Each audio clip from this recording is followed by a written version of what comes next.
You search for understanding, you come across confusion. How it's manipulated makes me come to one conclusion. Once inside the labyrinth, it's difficult to exit, but the inner eye shall guide you through the darkness with return.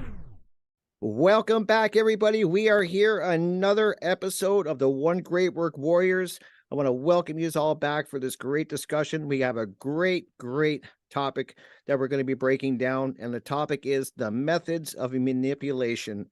And I think this is going to be a really powerful one that we can really dig into. I also want to remind everybody that if you do want to weigh in on this topic, that Chris Jansen will be having a roundtable, a live roundtable on the End Evil podcast, and that will be on the 7th of this month. So if you want to get in on this topic and let us know your thoughts, please show up to that, and then you'll be able to join the panel and give your thoughts on it. So just want to put that out to everybody, and let's go ahead and dive into this. The methods of manipulation. And I know, Jim, you want to kick this off, so let's get into this.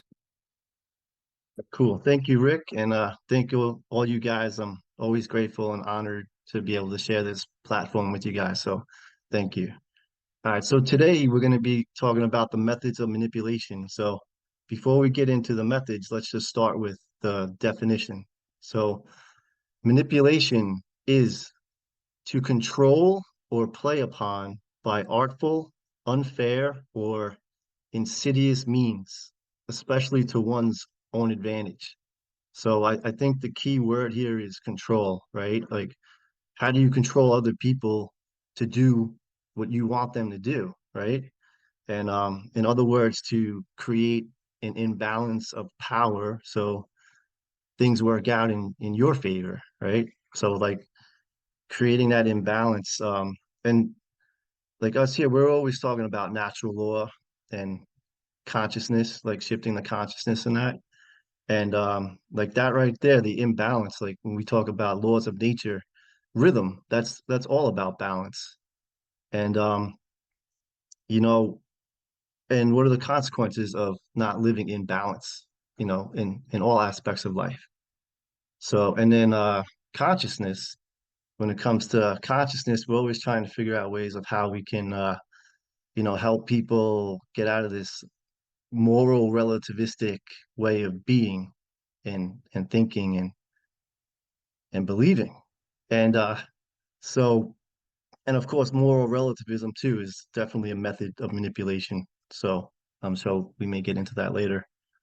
But before we get into the methods too, I just wanted to offer for your consideration, what are the origins of manipulation, right? So like however many thousands of years ago, there was what happened, there was a shift in humanity's consciousness, right? When human beings figured out how to manipulate, right? Keyword manipulate nature, that was really the beginning. That was the birth of our culture, right? When man figured out how to manipulate nature to increase food production and increase population. And this consciousness shift didn't all happen at once where like it all the people did this at once. There was a few here and there, and as they grew and spread and then started to enforce their way on to the other people who had been living the same way in rhythm, in balance with nature for millions of years. That's like the evolution got us to that point. And then this new consciousness said, well, now your way is wrong.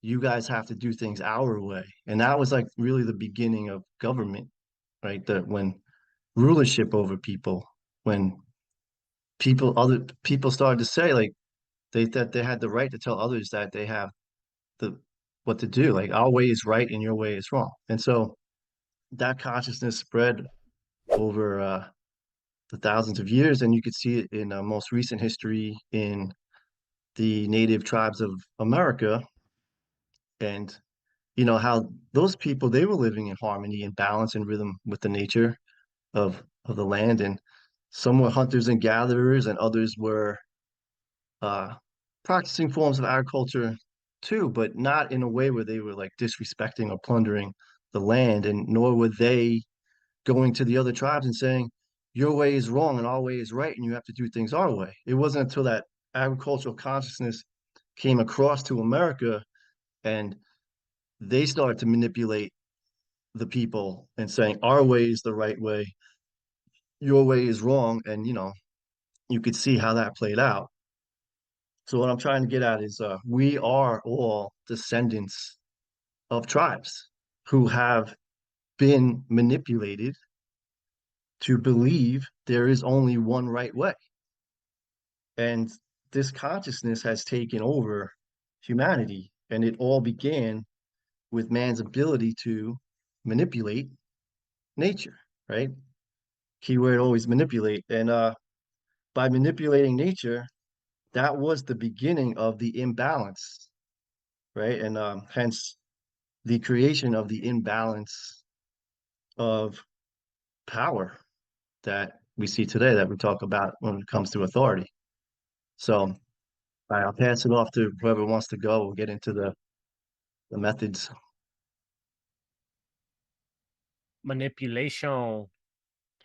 You know, for me, it's interesting the word manipulation because I've been in construction and carpentry all my life, and that's what we do. We manipulate things into place, and you always find yourself having these disagreements with inanimate objects, and you're trying to coerce an inanimate object into doing as you want it to do. And that's really what art is in a lot of ways, whether it's sculpture or anything.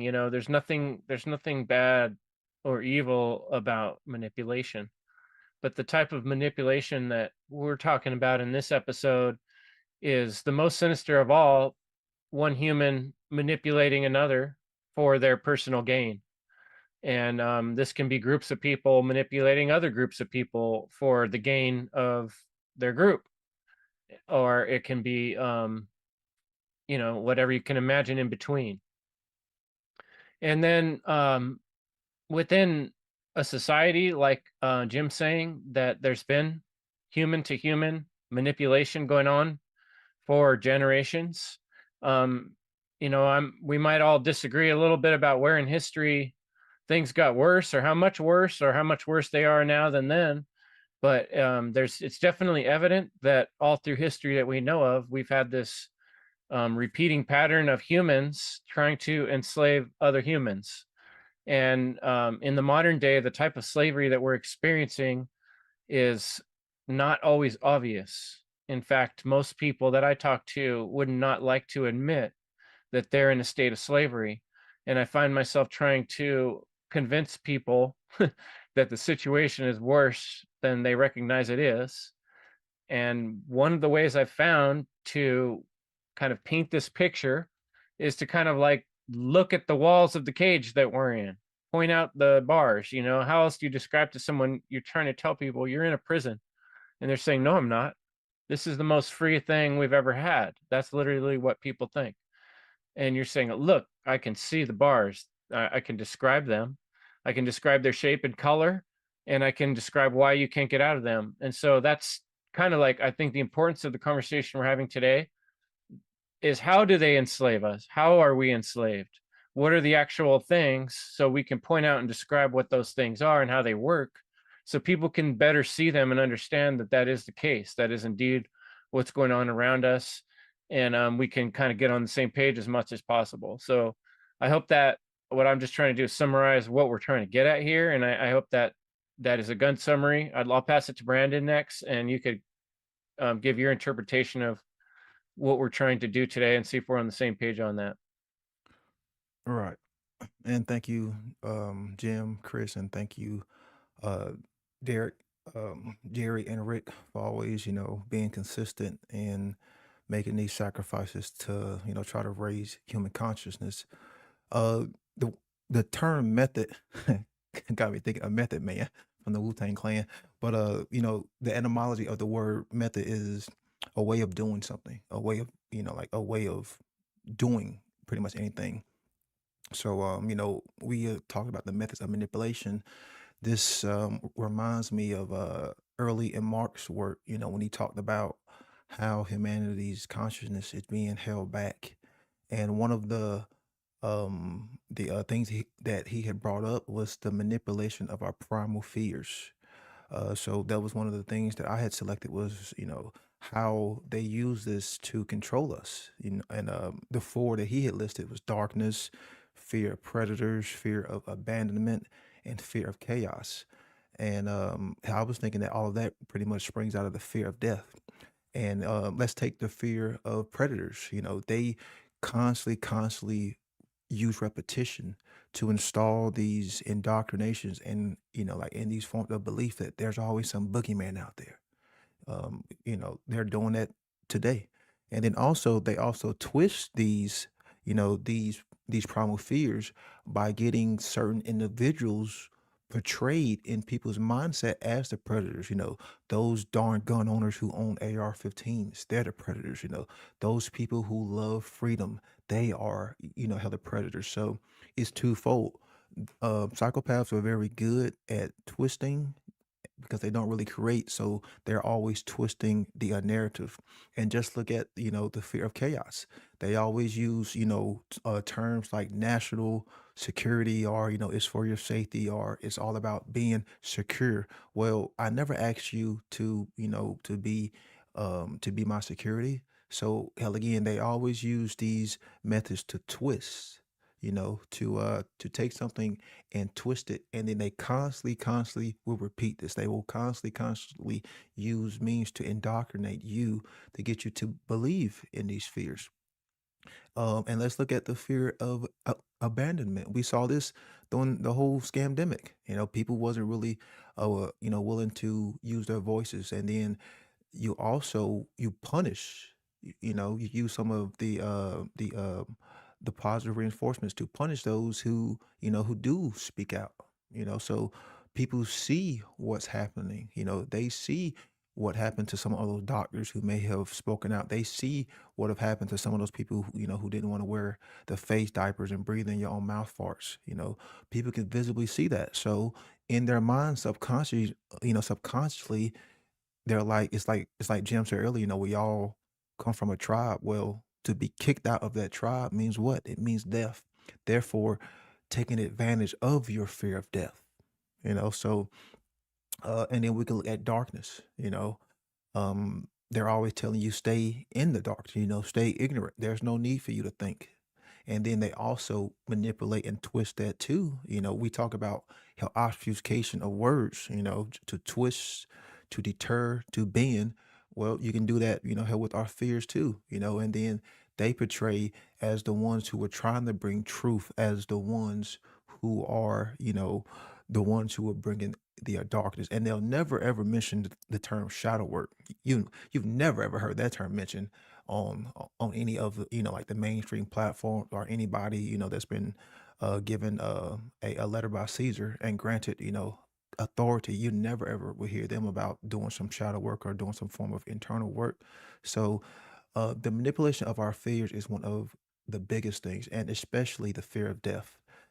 Because as long as we have that fear of death, you will always hold yourself back from standing up and using your true voice. And that's really what they have done, is they have silenced that and use our own natural instincts, our natural fears as a tool, as a weapon to keep us enslaved. And then we pretty much just continue to enslave our own selves by way of constantly perpetuating those fears. So I'm gonna pass it on to whoever wants to take it next. That was awesome, Brandon. And you pretty much, I actually did write notes, guys, for this one. I got bullet points, Brandon, and you basically checked every one of them. You crushed it. So that's awesome. But yeah, I agree with what all of you guys are saying. And you bring up great points, each and every one of you. And I really thought about when I think of methods of manipulation, and I came at it from I think we all come at it from, the same, just different ways, but we're all hitting on the same things. And for me, when I think of that, I think of the social engineers and how they are masters at triggering an emotional reaction or response from people, which I think is so dangerous when you're just reacting. And I also want to say that it doesn't mean that at the time that your emotional response isn't correct. It's not the correct emotional response, but what you have to do, and I think a lot of people don't do, is kind of step back and examine why you're having that reaction, and then kind of like do just not react, but actually step back from the situation a little bit and think about it and actually assess things before you just react. I think so many people are just in this reactive state right now. And I think that's so dangerous. So, and then I also think of what they do to people, and I just see it all over the place. They divide people. They're masters of what they do. Keep people divided and fighting, and mostly fighting about things that really don't matter in the long run. They're not really getting us any closer to freedom. That's not getting us anywhere.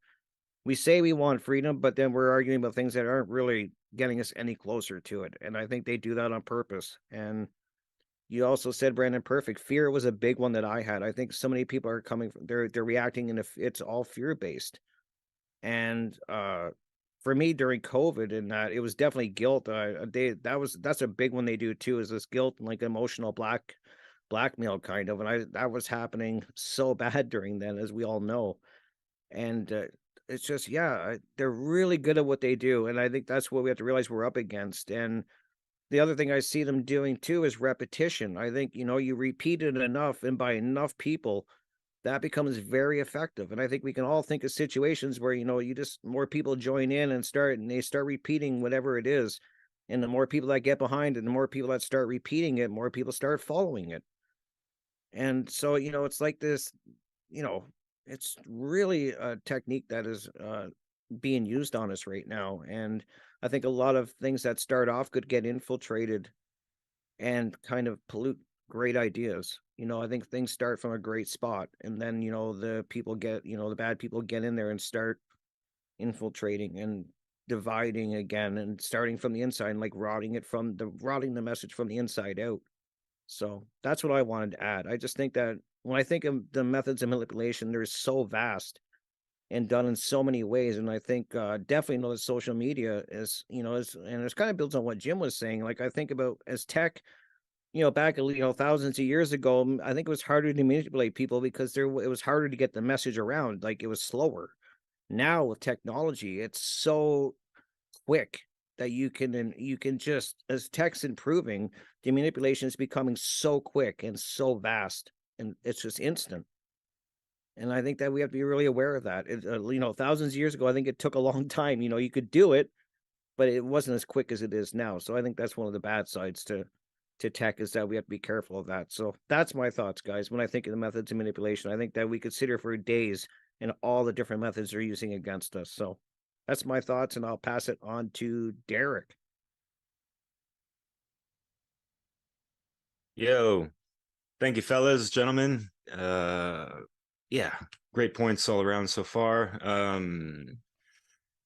Yeah, that fear of death really controls people's whole entire lives. And I like to see things through psychological perspectives a lot of times. And like on the flip side of death, like at birth, when we're growing up and this and that, we're still trying to figure out, boundaries and reality and stuff. And we're trying to cater to our like most primal needs. And so, yeah, if you haven't noticed, kids tend to kind of like do whatever to kind of try to get what they want sometimes. And that could just be through non-verbal stuff of just like crying or that kind of stuff early on. But yeah, unfortunately, some of this childish behavior carries on into adulthood, where people are still in a mindset of like, oh, I have to manipulate someone to get what I want type of thing, instead of like taking full responsibility of their lives. And emphasize that because Rick, when you were talking about yeah, people are like manipulated to react to something, and that's also because we're manipulated to be operating from that R complex of the brain, where it's that fight or flight mode, where you have that more of a reactionary thing, instead of like someone being more calm and composed, having the ability to respond responsibly, whatever, so and yeah, that totally made me think about what I had noted of as far as like the dialectics that are so goddamn Hegelian dialects of y'all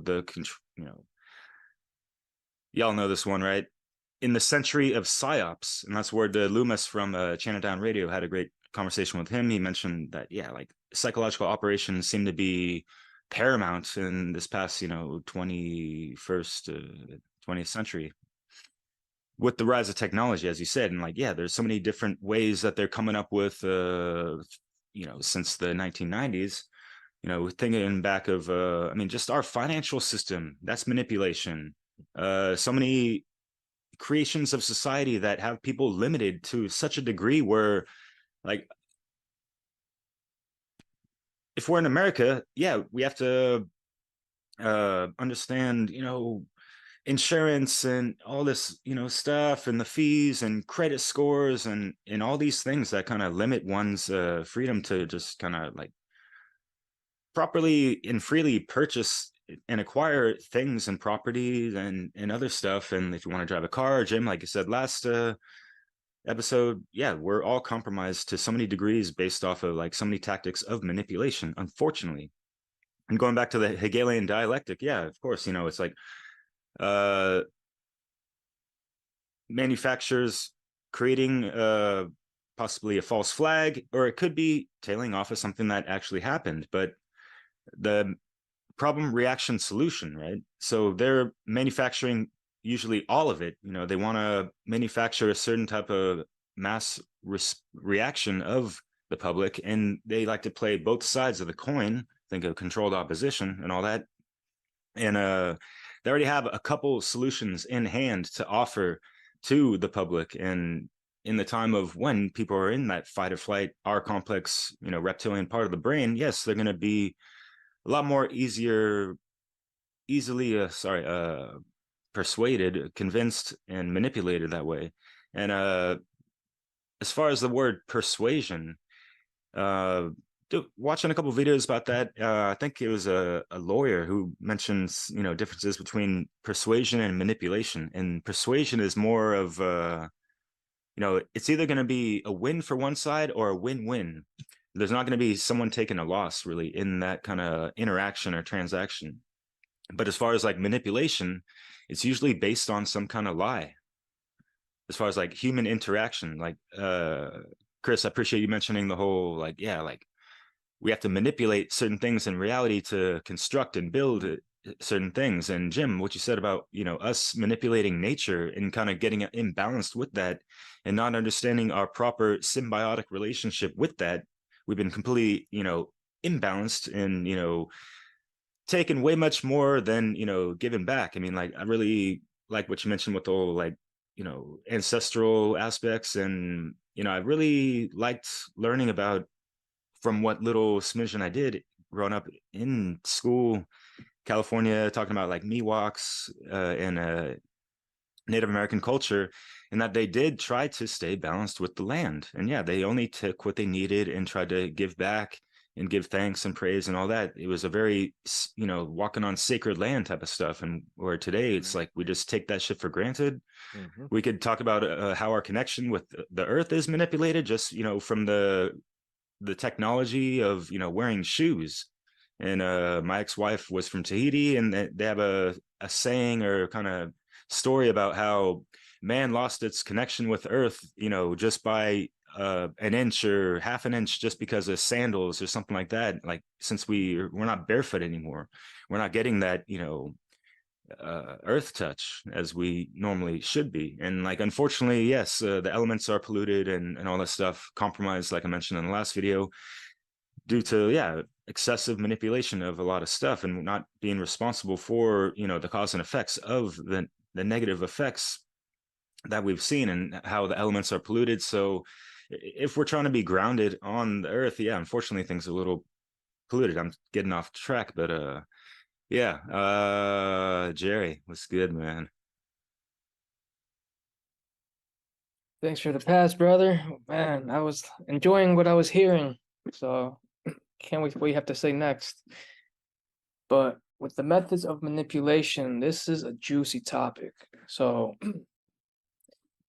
really, what I have to say is to be aware of what manipulation is. Trust your gut. If you think you're being manipulated, it's most likely correct. And I'll just throw out an example there. Like with money, I would get the feeling my dad was manipulating me, because he would act this way, but when he needed something, I could tell he kind of switched, and he would sort of beg for money, and I'm just like, there's got to be another way. Like, you can't use me to rescue you. Like, you have to make sure you're good. And I'm right. Like, you know, I kept denying it. We know where that gets us. But yeah, if I had to say a method, I would have to think it starts from thinking, right? Like the principle of mentalism. Like, it all starts with a thought. And like Derek was saying, we all manipulate, and it starts from childhood and it evolves into adulthood. And you can either take the personal gain route or a win-win route. But as far as methods, I would reiterate, it starts from the mind. So with government, they have these plans. Like, I'm sure they're writing up plans 100 years from now. Like, don't they have that 2030 agenda? Like, they're manipulating us into eating bugs and whatnot. Like, oh, it's better for your health. It's cheaper. And I'm sure they have more plans up and down the road, but I'll leave it there. Well, the thing about tricks, Jerry, is they're tricky. You know, and it's hard for people to admit that they're trickable or gullible. You know, no one wants to be gullible, and no one wants to admit they've been tricked. And the more that people have been tricked and the longer they've been tricked, the harder it is to come around and say, yeah, I've been tricked all this time. It gets harder and harder to see the trickery. And there's trickery in all levels and aspects of our society, in our culture. And so when I was thinking about methods of manipulation, I was thinking about it on two different levels, right? There's the bigger level, what Jerry was just talking about last, was like, you know, what are they doing? You know, what are these cultural engineers, as Derek put it, you know, planning behind the scenes? Or like, you know, Jerry was saying, you know, they're planning for 2030 or 2040 or 2050. You know, they got plans for all this shit, right? You know, there's UN, there's Rockefeller, there's the Crown, you know, there's Rothschilds, there's all the connections within, there's the corporate world. There's, you know, there's layers and layers of these external forces that want to vie for control of our energy and our resources, right? But what we can actually look for in terms of methods of manipulation to give us aid is to be able to see traps, to be able to understand them, be able to point them out so we can avoid them, so we can learn to work around them, so we can find ways to deal with them. So I was talking about two levels. We got the cultural level. That's what I'm talking about, cultural indoctrination. And that's what the reason we fall for the traps of easier is better. We need military and police protection because there's all these problems out there. We need religions because there's some forces we don't understand, and we need this thing to take care of us. You know, it's like we need big pharma to protect us from sicknesses and diseases. We need the schools to regulate a system of how we should eat, like a food pyramid, or we need you know, we need fast food as far as that goes, so we can get food quickly, you know, in case we're, you know, we need it right away, you know. And then this whole idea of materialism and keeping to yourself and just working for what you need, you know, like all these are part of this big mush of the cultural indoctrination, which is basically Satanism. You know, Mark Passio puts that really well. But all of these things, they also tie in. Then there's the term that ties them all in, and it's called collectivism and collectivist thinking. And people get pulled into collectivist thinking with their emotions, like you guys talked about in the beginning. Both Brandon and Rick brought that up, you know, the way we get pulled in emotionally. So people will, you know, someone might say on the larger scale, oh, there's this big enemy over there, there's these terrorists, or there's these big bad wolves out in the woods, so you need our protection, and we need everybody needs to give me their money so I can get enough, tools to fight off these big bad wolves. It's like, that's the Hegelian dialectic that Derek was talking about. So culturally, we're spinning and selling and falling for these ideas that are affecting our emotions and scaring us, to make us fall into all these little silly traps, where what we should be doing is taking personal self responsibility. And then, the other level, the second level I was going to talk about, is more like our interpersonal relationships. And I think, honestly, that aspect is even more actionable for us in a real way, because when we realize that those bigger cultural indoctrination belief systems that are affecting us, it has a trickle down effect, and we wind up repeating these fucked up ways of treating each other, manipulating each other in our relationships. And people do it to each other all day long, and relationships at work and relationships at school, and then even personal relationships. People are repeating these fucked up collectivist Satanist kind of ideals, and treating each other in these ways, which are, generally different forms of lying that we repeat onto each other. So trying to start separate and color some of these ideas, because there's so many. That's kind of where I'll stop for now and pass it on. I think we're back to Rick. No, that was great points, Chris, about like how when I think about that, all the manipulation that we see going on before us, and to think that it's not going to somehow trickle in and affect how we interact with ourselves and other people, it would just be naive, right? I mean, you see it, and then it definitely would affect so many aspects. Like, if you're not careful, like, then you kind of justify your manipulation just because you're seeing it taking effect, like it's happening all around you. So yeah, I can see what you're saying. That's so powerful.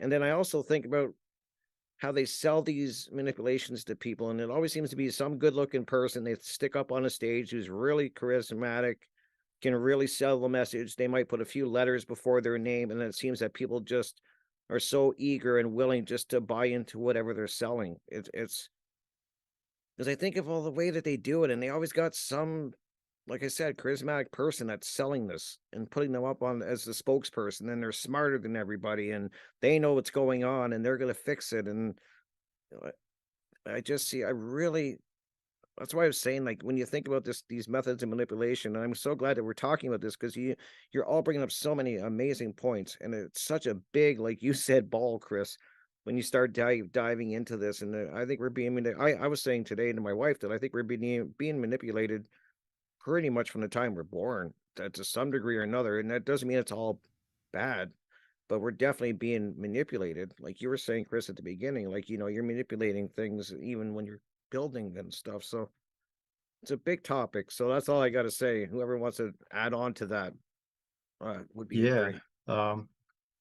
Well, when you talk about, the indoctrination, the cultural indoctrination, and one of the biggest methods of manipulation is something that we all started when we were young, right? Is there anyone here who didn't go to school, right? And All right. they know that, like, they know that they got to get us programmed between those formative years, like between, like Rick said, when from the time we're born until the time we're like 8 years old.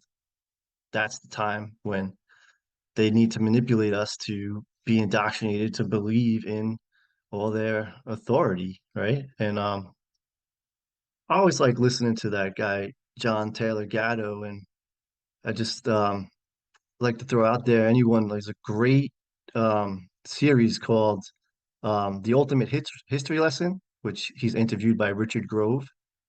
And there's a part there where John Taylor Gatto, for anyone who doesn't know, was a highly regarded esteemed teacher, and he starts speaking out about, his role is in the culture of being a teacher, the conclusion he came to. And what great analogy he gives as a method of manipulation is, like, he was talking about the flea circuses. And flea circuses is kind of like a sideshow where people could get fleas to do like little tricks and stuff. But all right, so For anyone who didn't know what that is, but they're still around, I think. But anyway, so how do you get fleas to do what you want them to do? Like that's manipulation. So what they would do was they would take the fleas and put them in a container, and left alone, the fleas would of course jump out of the container and go do all the things that fleas want to do. But if you put a lid on the container, then the fleas just keep on jumping up and banging their head against the container for a few hours and however long it takes, and they give up. And so that's what is needed to be done is they're breaking the will, they're breaking the spirit and the autonomy of the flea. And this guy, John Taylor Gatto, as a teacher, he realized, he was like, he had this aha moment. He's like, that's what I am. That's my role as a school teacher. I am the lid. I am, my position in the culture is to be the one who breaks the spirit of the school children and gets them to be obedient little good little citizens. Right. So That's cool. definitely a method of manipulation.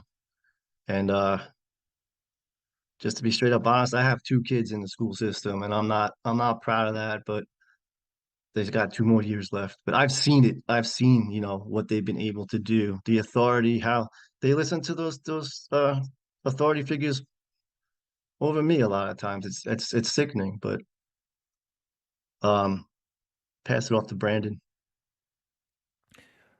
We can't talk about methods of manipulation without bringing up the shit fuckery of the media. I mean, the media has always been a shitstorm. Doesn't matter what time, it doesn't matter, what age, it doesn't matter where you are located.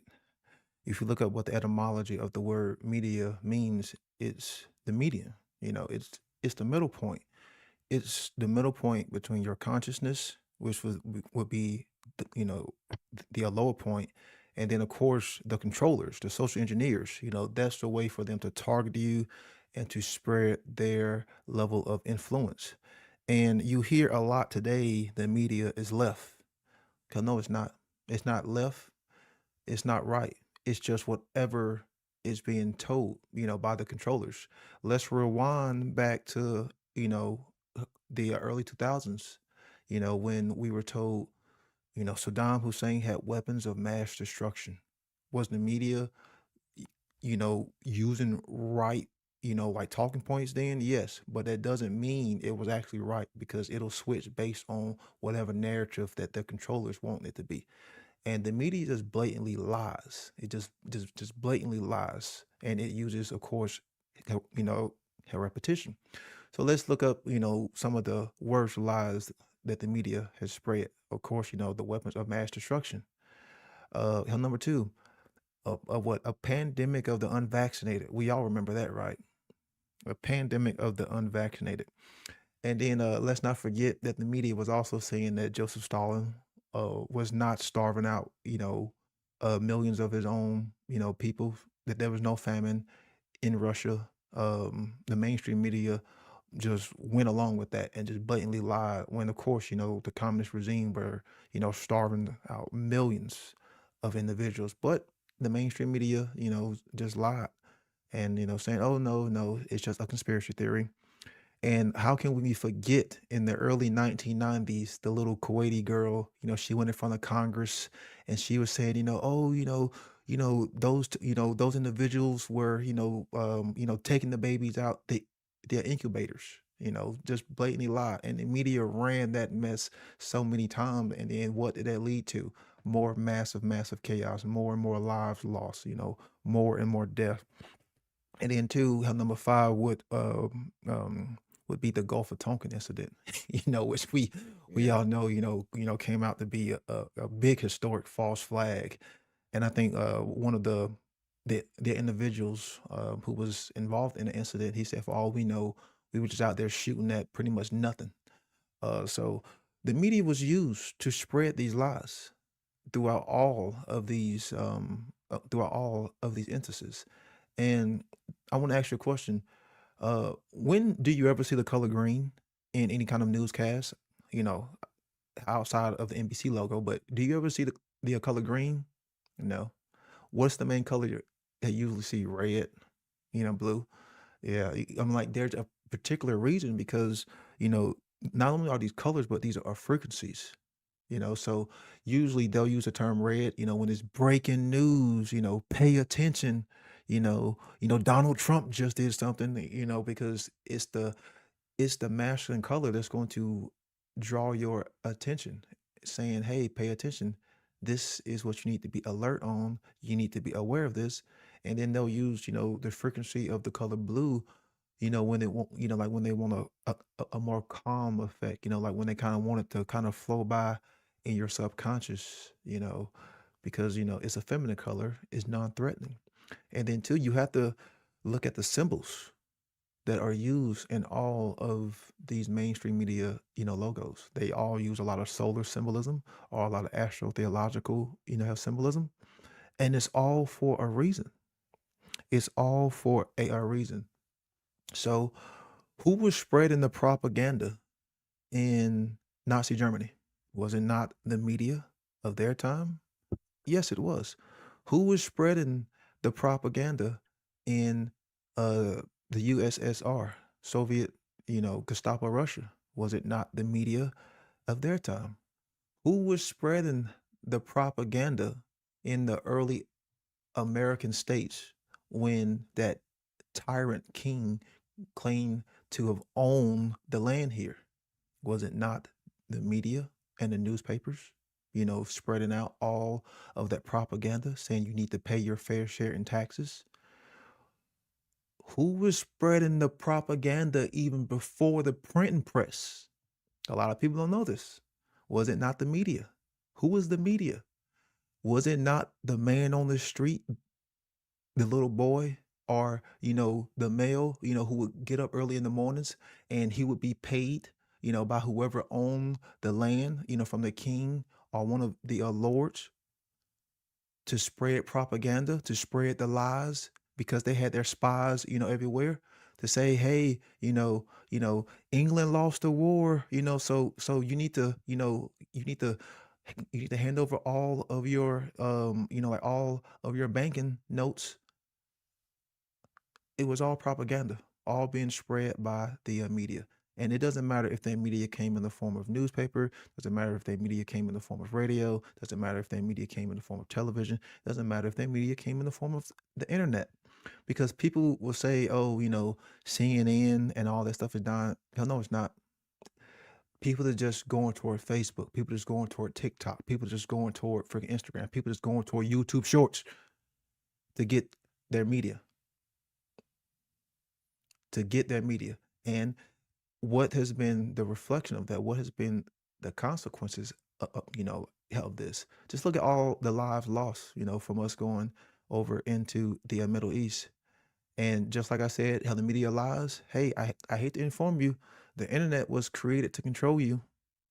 If you go and look, that it was created by how DARPA. It wasn't called DARPA. It was called ARPA, Advanced Research Projects Agency, and they wanted to sell a means to control, the population in the late '60s and early '70s.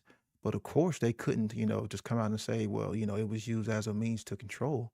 So they had to say, well, no, it could be used for a means to spread information.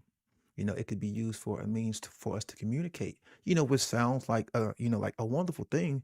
But now we look at, what it has turned it, into a means of power, and they're, still are trying to control it. And unfortunately, with the low level of consciousness, they probably, will try to get to that point. But we have to look at what the media has told us, and all the damage that it has done, because it has Yeah. been insidious, so we, And what's messed up, Brandon, is that they never get held accountable. Very rarely yep, does the media get held accountable for any of the shit they cause. yep, They just move on to the next story, and people don't say anything. And that's what frustrates me the most. Is there's no accountability. They just say whatever they want or what they're told to say.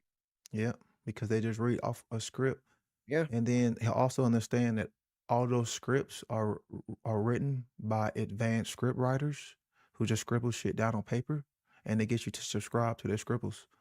So it's a lot of tailored, indoctrinated language to push a certain narrative into your consciousness. And that's why you should be turning that crap off and understanding these methods, because it is only until we understand the methods of manipulation we can pull ourselves out of this manipulation. Because don't think for 1 second that we're going to pull ourselves out if we don't understand how, you know. Yeah, and in terms of the words, I'm just going to briefly tap onto, some of these things people have probably heard of and seen in different places, but if you haven't researched NLP, neuro linguistic programming, that's an important study to learn about and how it works and how it's used in speeches and it's used in the words in advertisements. And then understanding, they call, who's that guy, the Bernays, the father of advertising, who's a distant relative of Freud. And you look back at behaviorism. I really want to point people towards Brandon Spencer's work on behaviorism. It's just catching up on his videos on that, and really good depth. The most influential psychologist of all time, B.F. Skinner. And that whole Skinner and using that Pavlovian tests on people and treating them like dogs, and that is exactly the formula that went into creating the perfect citizen, Nazi Germany, that created that whole setup there. And that was the same system that was brought here to America's schools. And John Taylor Gatto will talk about how some of that happened, how people went over there and studied how they created citizens, and they brought that same system here. And it's that behaviorism, understanding Skinner, understanding Pavlov, understanding how humans can be modulated, they can be affected, they can be manipulated, we're very programmable. And these people that have just studied like reward and failure, and punishment, and treating humans just like you would a dog in a cage. And they've gone as far as electrocuting animals and all manner of evil, terrible tests to kind of come to these conclusions of what works, leaving out completely morality and what's right. And that's what we're here to do, is kind of remind people that we got to rethink what's right in morality, because it hasn't been in the context of this conversation. It hasn't been there in school. And in religion, it's so on a side rail that you're like an imagination world when you're thinking about morality. And oftentimes when we bring up morality, that's what happens, is people's minds go back to religion, which is wacky world, where lightning bolts are falling from the sky and gods are telling humans to kill other peoples, and it's okay one day, it's not another, and women are supposed to cover their hair, and you're not supposed to eat on Sunday or whatever the fuck. No wonder people are confused about morality. But it's simple. When you look back, you can see that, like I said, this is all Satanism, moral relativism, collectivism. These kind of major concepts are the umbrella that, if you trace back all these things we're talking about, the media, the lies, all these manipulative methods, you can always see where they're coming from. And we start to understand things like collectivism and Satanism is the concepts that we can create our own reality. We can ignore natural law. We can do what we want, have power over other people, and we can escape the consequences. And convincing people of this materialism world that it's just materialism and all that other shit's just made up. They've got people believing that. We're in that bubble right now. We need to break it and recognize that we're in a stupid fake bubble. And that is what we're seeing, and also what we're repeating on each other. And I think one of the most common things you see with people is people that are what I call like emotional vampires. They're very low level of self-knowledge, very low level of being able to energize their own energy, and they go around the world sucking other people's fucking energy. And they do it in little subtle ways by acting like an asshole. When they're feeling low, they lash out and they steal other people's energy. And a lot of people are too kind of like hidden inside of themselves and don't have enough confidence. They're a little bit too cowardly because they're used to submitting every day to recognize the vampires around them, and they're getting their energy sucked. And they just go and sort of codependently allow people to suck their energy day in and day out. So all these like shitty ass things that are going on in the big scale that we're talking about are also happening on the interpersonal scale in the way people treat one another and acting like, oh, poor me. Oh, my life is so hard. I can't do anything because something bad happened to me in the past. So I can't take responsibility from here and start doing the right thing to other people and start paying it forward to myself and others. You know, it's like that's where we start breaking this chain. And that's where we start like taking these big ideas and bringing them down to something we can tangibly deal with. We don't suck other people's energy. We don't lie to people to get them to do things. We don't tell a story of guilt in order to sell somebody what we want them to hear. We learn to speak clearly and ask questions when we need to understand where people are coming from, and be able to ask for help when we need it clearly without expecting someone to help us out of guilt, or because we said it in a certain way, or because they're a family member, or because we flattered them, or we act so sad that we can't do it on our own. That's the kind of shit that repeats these methods of manipulation onto each other, that they're doing us on the bigger scale, the governments and the religions. Hell That's yeah, enough. Chris. That was awesome. Yeah, good stuff. Yeah. Yeah, and the moral is don't drink the fucking Kool-Aid. Sum up Yeah. the whole video. No, cheers to that. And yeah, just to mention something, yeah, I love the fact you brought up a lot of, law correspondence with the micro to the macro, and we can see the mirror reflection of how things are being played out on the individual level, interpersonal, like you said, and on the larger scale in society, and kind of how, the government operates as well sometimes, and how they're kind of picking up some social cues from us and kind of incorporating add on to their long list of manipulation tactics. And one manipulation tactic I wanted to bring up is placation, which kind of means to make someone less angry or hostile. Kind of like how the politricks are, giving someone false promises so they don't get attacked by the mob type of thing, And so, yeah, that has a pretty big snowball effect, especially over time and this and that. And just like there's a lot of compounding of manipulation because, take it back from, anyone's family generations and like the trauma that's accumulated within that, family ancestral line or whatever.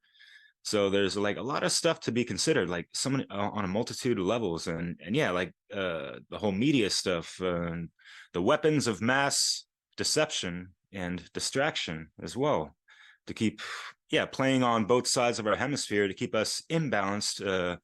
Well said, Brandon. Like, and yeah, they come up with all these little flashy things to lure our attention. And yeah, there's so much people can study up on all these just like from the media itself, and some of the Bernaysian ways that it's been influenced through propaganda and stuff. I mean, look up Chomsky is not bad for mainstream.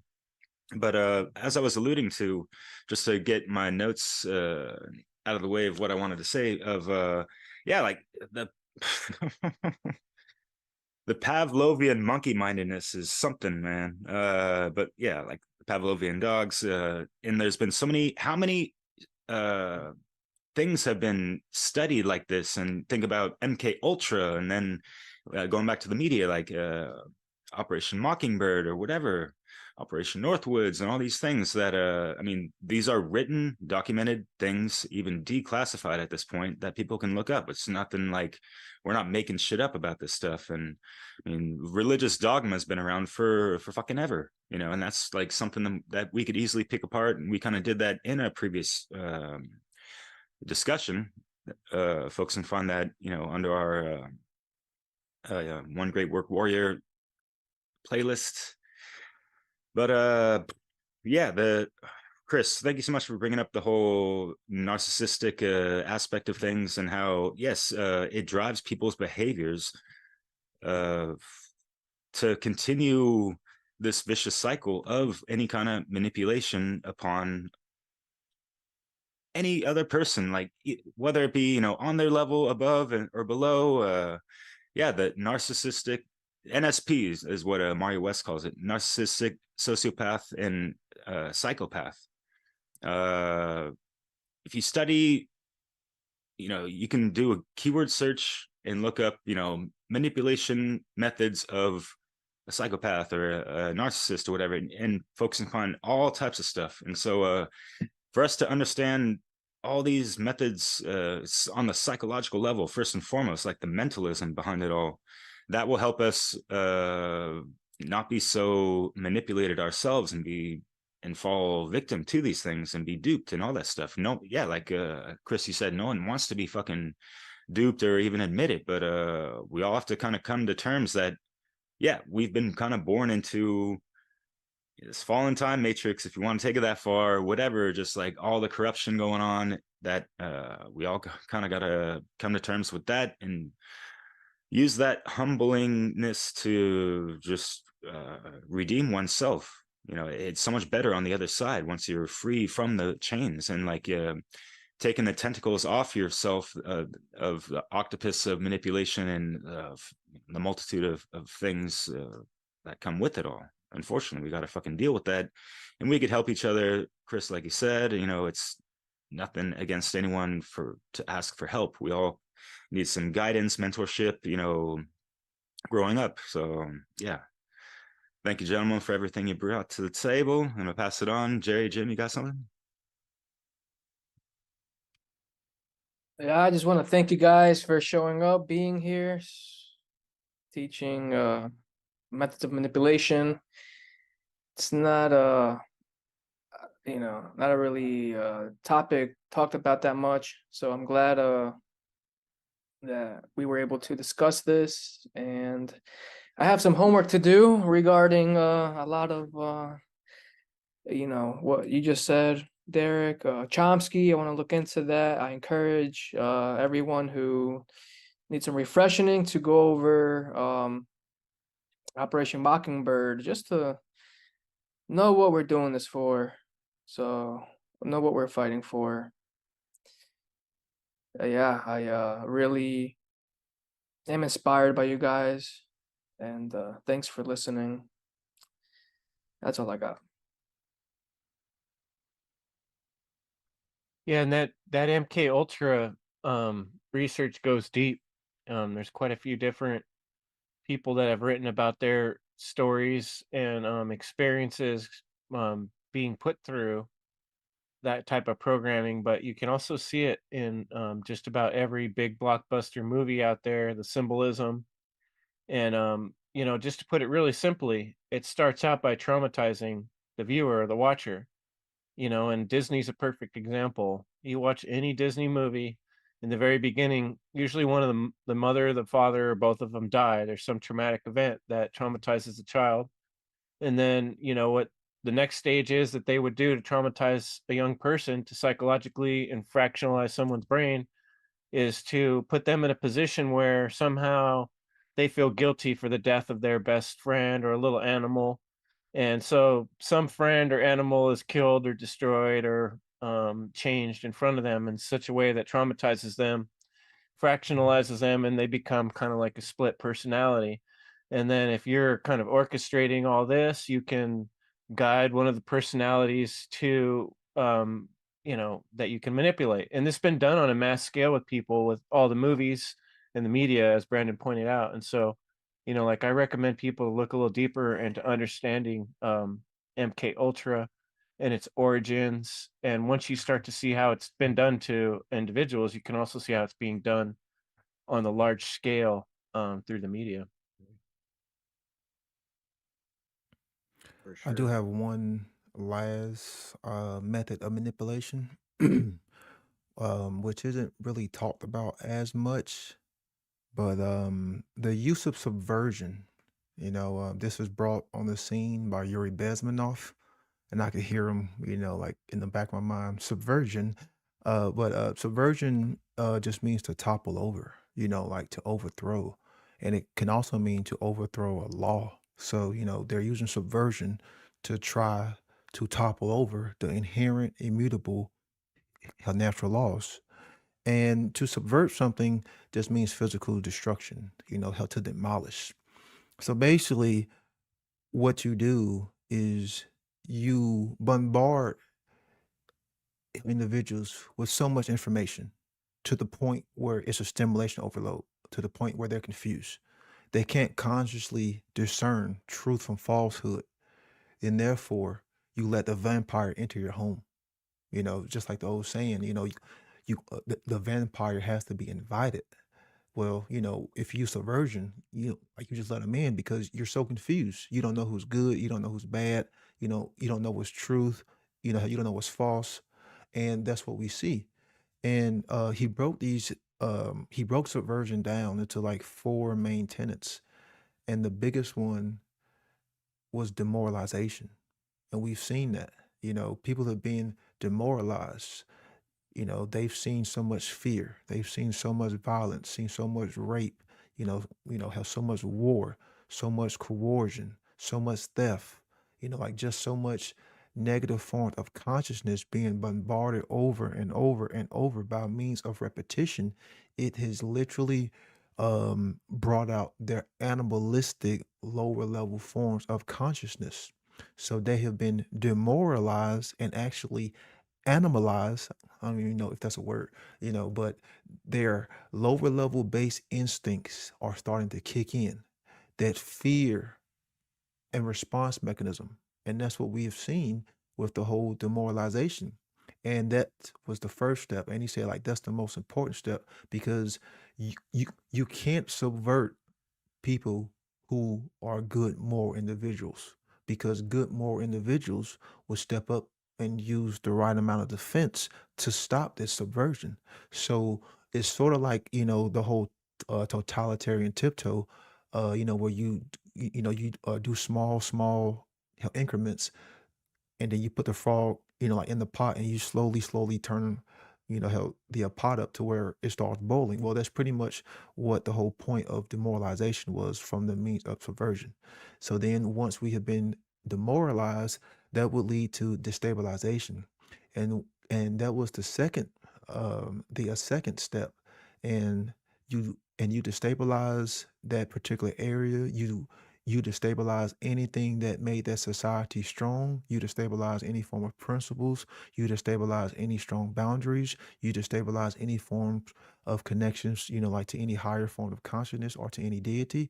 You destabilize their economy. You destabilize their relationships with other people to the point to where it creates an external form of chaos, which leads into the third topic, which was crisis. Well, think about it. If people are already demoralized, people don't understand right from wrong.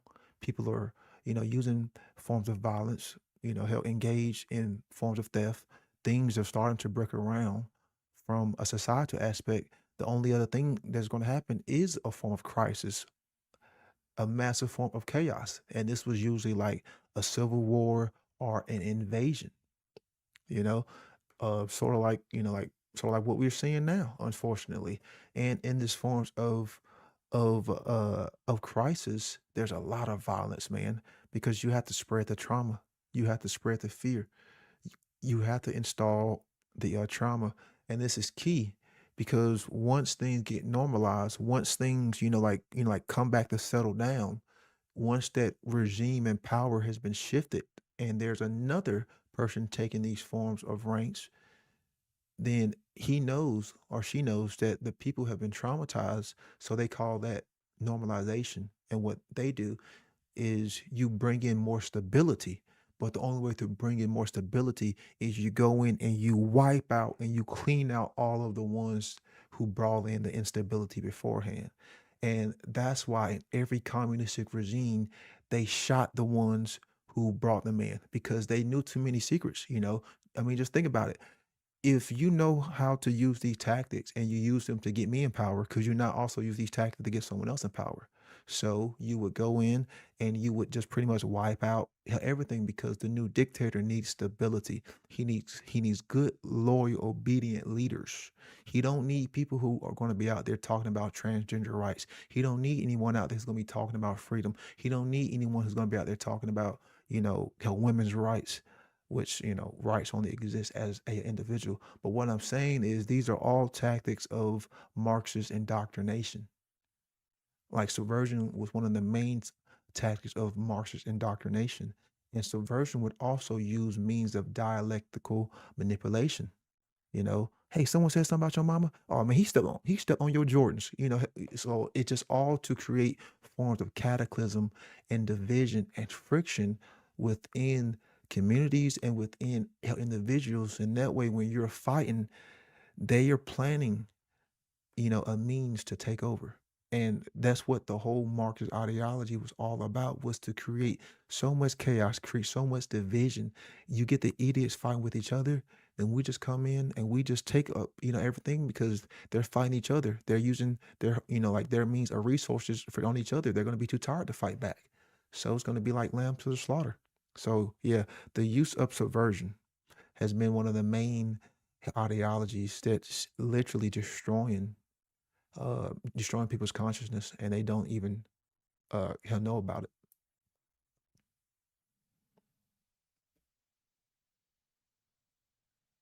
Yeah, there's just so much more too. I mean, I feel like this topic's got more to talk, but that's why we're going to continue the conversation on the Roundtable and Evil podcast Thursdays at 6 p.m. Pacific, 9 p.m. Eastern. And I think coming next week, like Rick said, on November 7th, we'll open the roundtable. And if other people want to jump in on this topic, there's definitely space for more discussion on it. Did any of you guys want to close up on any thoughts before I kind of conclude here?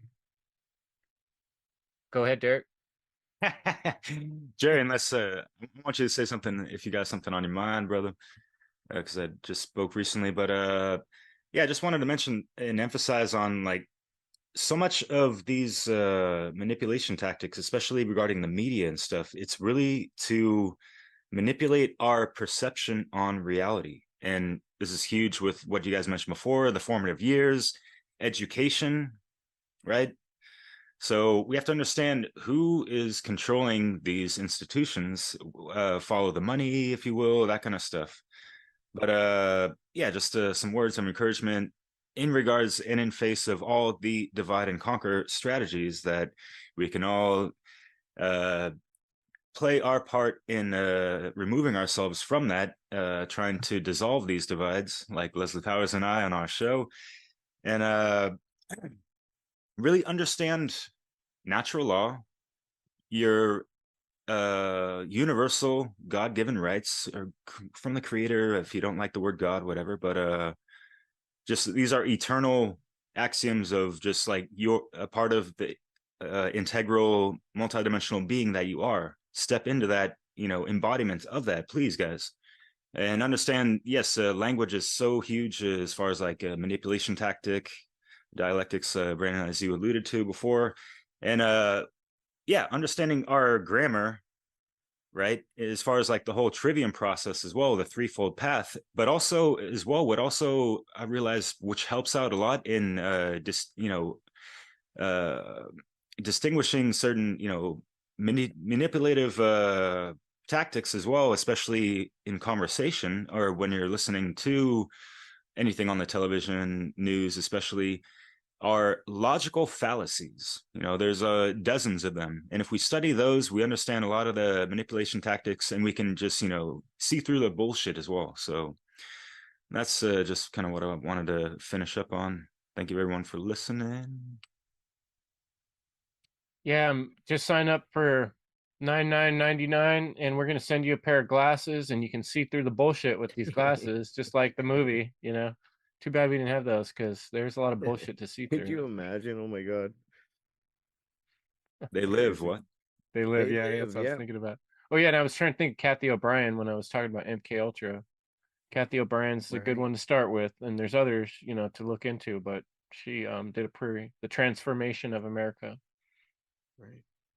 And we didn't even touch that much on health and food, food bombs, stomach bombs, the poison. That's why I brought up the Kool-Aid, the fucking Kool-Aid, right? Like, don't drink the Kool-Aid. I don't know where that comes from, but literally, like, I mean, I guess you can imagine going to a party and who knows what they put in the Kool-Aid, right? Like, maybe you shouldn't drink from the Jones, drink the punch. Jim Jones cult. Oh, okay. That's where it came from. You're right. Thanks, you're right.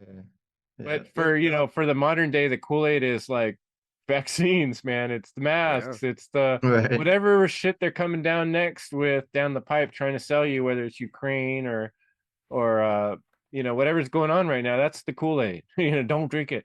You don't watch that shit unless you're trying to next level work on yourself somehow and, you know, swallow the black bitter pill that's reality and, you know, understand it on a deeper level. Don't waste your time with it. You know, Yeah. 99% of that stuff out there is some sort of manipulative lie that's designed to grab a hold of your emotions. And when you understand yourself, you're not going to be so easily swayed. That's a good point. Do that. Yeah. I just want to thank all of you guys for being here and doing these shows, guys. I really do enjoy these conversations and I learn from them. And so I just want to thank you guys for taking the time to come and do these shows. And I also want to thank everybody who's taking the time to come and watch these shows. And hopefully we give you lots to think about. And please, as I said at the beginning, come and weigh in. If you want to weigh in on this topic, please, December 7th, come and check it out. End Evil Podcast. You can get in on the panel and you can express your thoughts, give us your thoughts, what you're thinking about, and what you thought of this conversation and maybe some of the other shows that we've done. And that is, as Chris said, I think he said 6 p.m. Eastern Standard Time, which is 9 p.m. Pacific. 6 Pacific. 6 Pacific, sorry. 9 And then Eastern. 9 p.m. Eastern Standard Time. Yeah, So and please share this share, with guys, friends. yeah. Pass it along.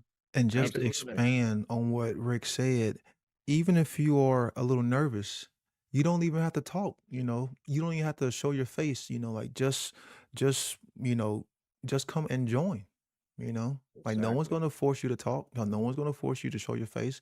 It's just, you know, like just getting involved just to kind of ease that internal tension. Like no one's gonna have a problem with that.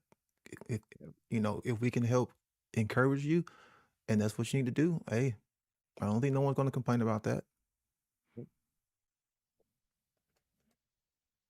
Yeah, great show, guys. And you know, you guys don't realize, but these guys show up every week, and we discuss these topics and plan these shows.